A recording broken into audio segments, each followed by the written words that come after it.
Hey guys, welcome back to another video. It's been a while I made a video on YouTube, been busy with work and all of that. But moreover, today's video I'm going to be discussing about Dockerizing a React application.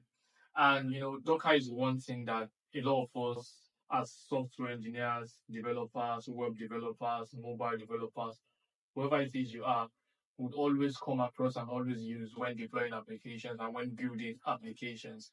And when we talk about Dockerizing an application, it's more like you putting your application on a virtual container. So we're kind of mimicking that same um, process and that same what I call it behavior that a cloud deployment server would give to you. And there are several reasons why applications needs to be Dockerized, but today's video is aimed at giving you a practical approach of how to containerize or Dockerize a React application. And I'm going to be giving you and showing you the practical aspect and approach on how to do that. So let's dive into that part of the video.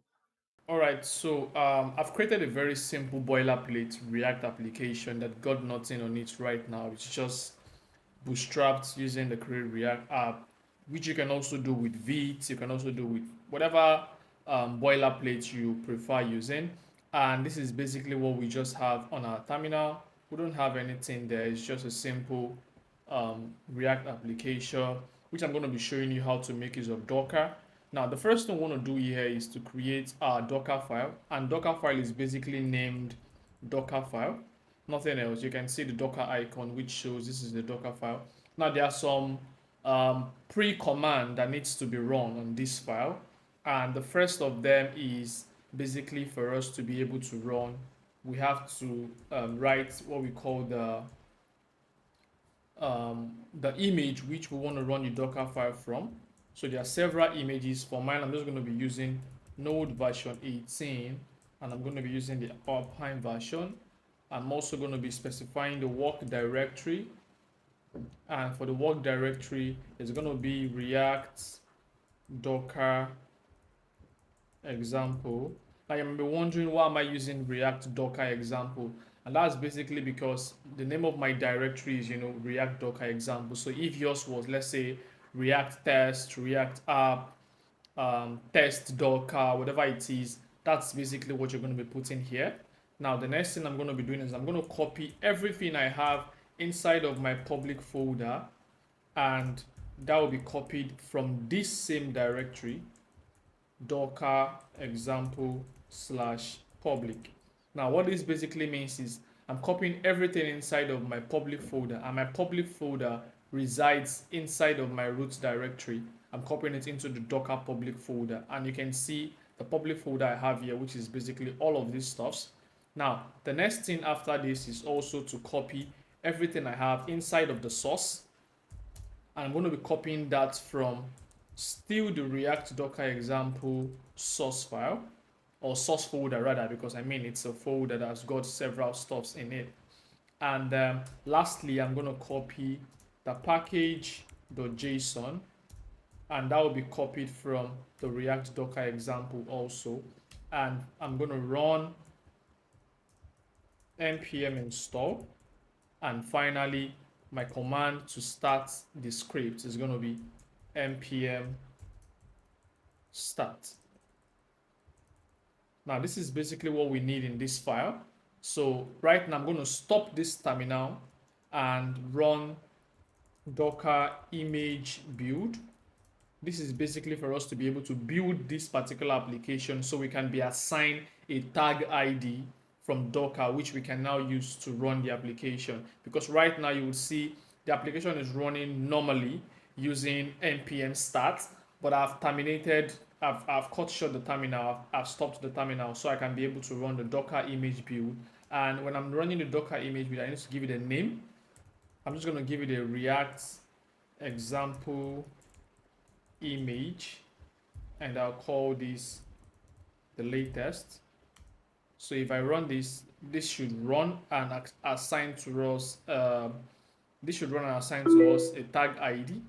So let's see what happens. I think this should be fast. I'm not too sure because we've got some stuffs which is not much.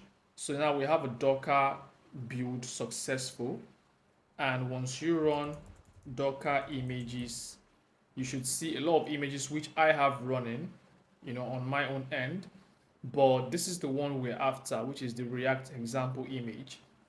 And you can see that the what do they call it? The image ID is basically this. I'm going to copy the image ID, go back to the terminal, clear this terminal, and run docker run on port 8000 to 3000, and the name is basically going to be the tag ID. So if I run this, I think we're having an error. Let me see what the error is. So here we have docker run dp.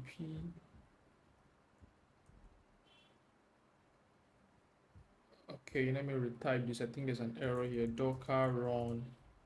If I do docker run